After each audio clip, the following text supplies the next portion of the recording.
Yes po.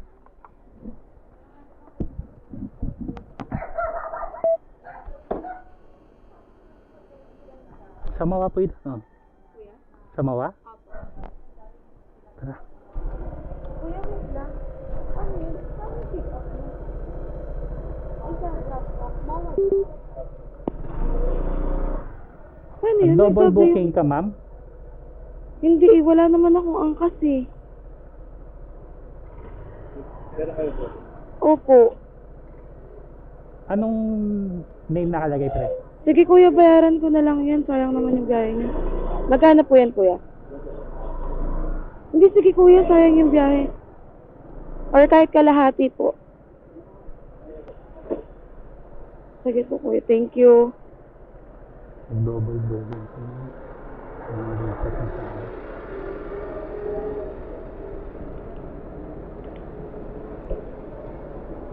Okay na lang, ako. ma'am? Okay na po. Hindi, ano? Atak ako kuya. Sabi mo, wala kang, ano ba? Aray. Wala ka po kayong angkas. Wala nga kuya, kaka-uninstall ko lang nun kasi mas mura sa Move It. Ah. Pangalawang beses na nangyari sa akin yan. Oh. Sige, bibisan ko na, ma'am, ha? Sige po kuya. Pumayag naman po siya magbayad. Ayaw niya na po kuya eh. Sabi ko kahit panggas, okay na daw po.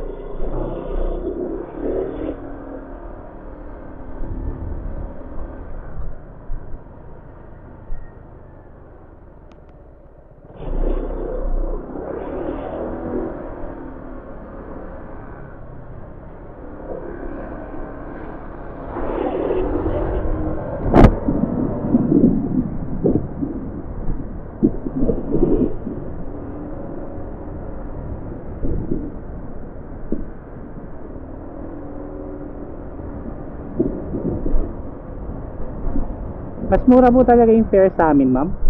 Oo kuya, kaya nga minsan nagtataka ako, parang may kinikita pa ba kayo? Kasi kahit yung sa katrabaho ko, sa MOA to Tondo, minsan nakakabook siya ng 52 pesos lang.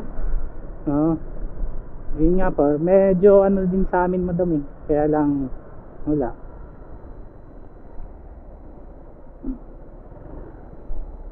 Pero kasi sa ano, sa Joyride 114. 114 po. Opo. Kita tayo, mas mabilis. Ma'am, sorry, ma'am, ah. Diligaw ako ng maps ko. Kakaliwa ka agad po ako. Okay po. Ilang minutes pa po tayo, ma'am? Kuya? Mga ilang minuto pa tayo bago malate ka. 4:30 po pasok nyo. Oo kuya. Pero nag-inform naman na ako sa TL ko. May 8 minutes pa tayo. Kaya pa yan. Rapid na tayo. Yan. Kaliwa kanan. Dala lang po kuya sa tabi. Dito? Apo. Sige po. Medyo guys na tense ako dun, ah. Si madam. Nakalimutan kong patayin yung ano. Yung intercom. I-disable muna. Ari niya siguro yung nagsabi akong nagsinungaling siya. Ayun. Anyway, sige. Dito muna.